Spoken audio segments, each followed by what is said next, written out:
Hey, let's do a mailbag.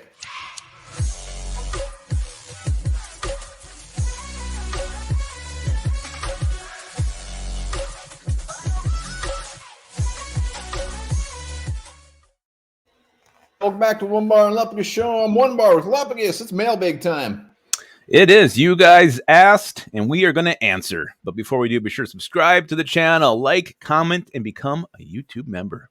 Yeah, we got some big sponsor news coming dropping tomorrow too. So hold on to your hats and your pants. All right off the bat. You okay? What just happened?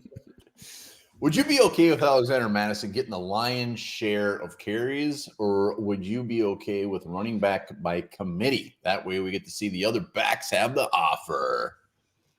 Well, I think it's going to be Alexander Mattison getting the lion's share. It sure sounds like that. Sounds like he is the clear number one in camp this year. Everybody else is just getting reps at 2. So, again, if we were more of a running team, I think this would have more relevance. But we are still a passing team first.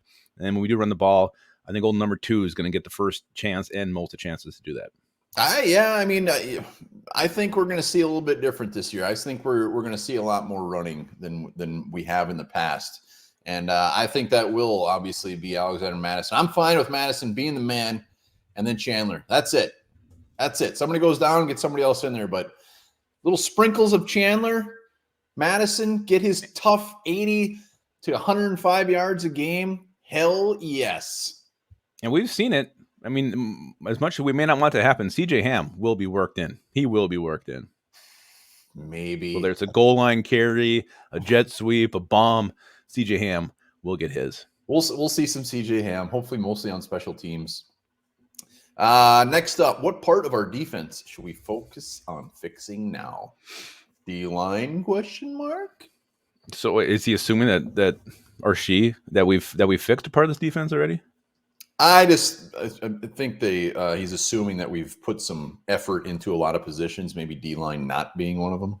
Yeah, I mean, if you're saying like you feel good with what they did with corner, what they did with linebacker, then yeah, I guess D-line is the one that you'd like to see him invest an early draft pick in, go get a big name free agent signing. Maybe that's coming up here next offseason, but I think that has to be the next one up on the list. Yeah, I mean, linebackers, they've definitely invested in. Cornerbacks, absolutely, they've invested in. Safety is going to be a question mark, I think, after this year. Metellus hitting free agency. Harrison Smith retiring. If Cam Bynum shows up and Lewis Cine, wonderful. But safety, I could see us maybe dipping into. But D-line, 100%. Yep. We gotta go balls deep early in the draft and a free agent. So whoever sent that in pretty much answered their own question. Wow. I don't know. I had a different answer. Good job.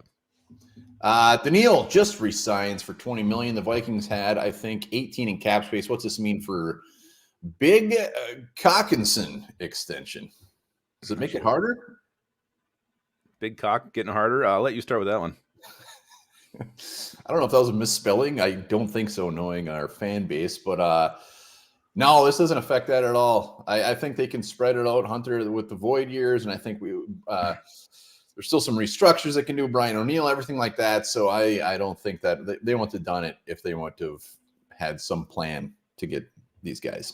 Yeah, we've always talked about it. The salary cap is like Ghost, that pot that they're molding. You can massage it, you can bend it, you can make it do all kinds of crazy and weird things. So just because we assigned them to 18 million guaranteed or 17 guaranteed and 18 available doesn't mean it's all going to them right now.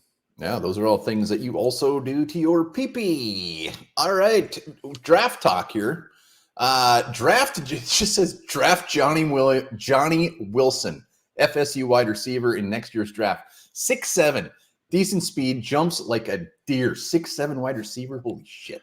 This question was sent in by Johnny Wilson from USC. Hey, I'm not going to pretend I know jack shit about the draft next year, but I did look him up and I watched some of his highlight reel.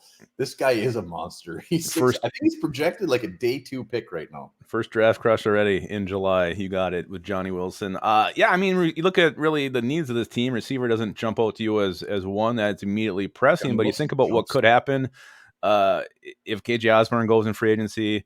We still have Jordan Addison, Justin Jefferson, maybe Jalen Nailor can emerge. So you still got some options there. But yeah, I mean, depending, I think, how Jalen Nailor does, and if for some reason Jordan Addison doesn't pan out, maybe look at a receiver early. But to me, it's Yeah, day 2, maybe day 3. Look at a receiver next year. Jordan Addison not panning out. That's the only way I think we go and take a receiver early. Back. I didn't say I wanted it to happen. That's the only way you'd take a receiver early. Yeah, Johnny would have to fall. Don't get me wrong. There's nothing more I like than big, tall tight ends or big, tall wide receivers. It gets my juice pumping. Wow. And I love the fact that we're already talking draft. Yeah. It's probably going to really annoy some people, but I love the draft. You can ask whatever you want in the mailbag. That's what's so great about the mailbag. As a Jets fan, I'm asking, is Dalvin a locker room cancer or is he solid? I don't know. I think he's the opposite of a locker room cancer. I think he is the cure for cancer. He seems to be a good team player, a guy that coaches love. I mean, Kevin O'Connell over and over again when this thing is going on and just talking about how much he loved Dalvin Cook. So I don't think he is at all. Yeah, everybody loves him. And he says good luck this year. So, you know what? Good luck to you as well. We'll hopefully be whooping your ass in the Super Bowl. But, Dalvin, if he ends up – he hasn't signed with the Jets yet, right? He's visiting. He hasn't. I thought he visited over the weekend. I know the Patriots are supposed to have a visit with him as well. So we'll see what AFC East team actually lands him. Whoever gets old dilly-dally, you're going to be pleasantly surprised. Couple more real quick ones. They could restructure O'Neal still, right? To make more room for cap space, right? You already answered that. Yes. Yeah. The big thing with O'Neal is just it's not like they're giving him a new. They're going to just move his money around. I think he's due a butt ton this year and next year, so maybe they just put a bunch of that into a bonus. And that'll come up when the Hawkinson, Jefferson stuff. They're going to have to do something with O'Neal where they just put his money somewhere else. Yeah, and they will. They will. All right, last one was our boy SSM Creation, who, it's been a long time since we've seen that, man. Forgot about him. Alive.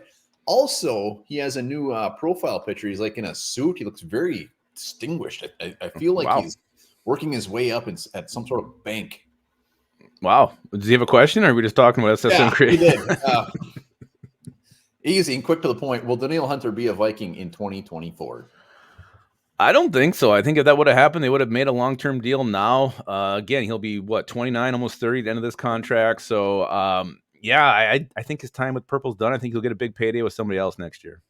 Yeah, I would just say never. Crazier things have happened. And the thing here's my theory on the Danielle Hunter contract is they couldn't come to a number to extend him.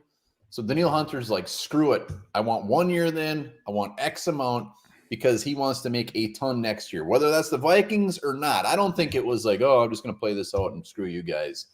I think he wants that big contract. I think he obviously wants to test for agency, and he can have the Vikings match. So I don't think this is a bye-bye Danielle Hunter by any means. Could be. Yeah, I think it is, but we'll see. We'll see. Lupagus is always right.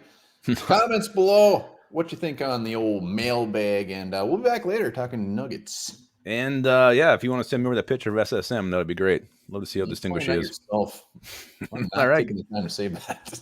All right. Well, remember this: your hair will turn gray faster if you smoke.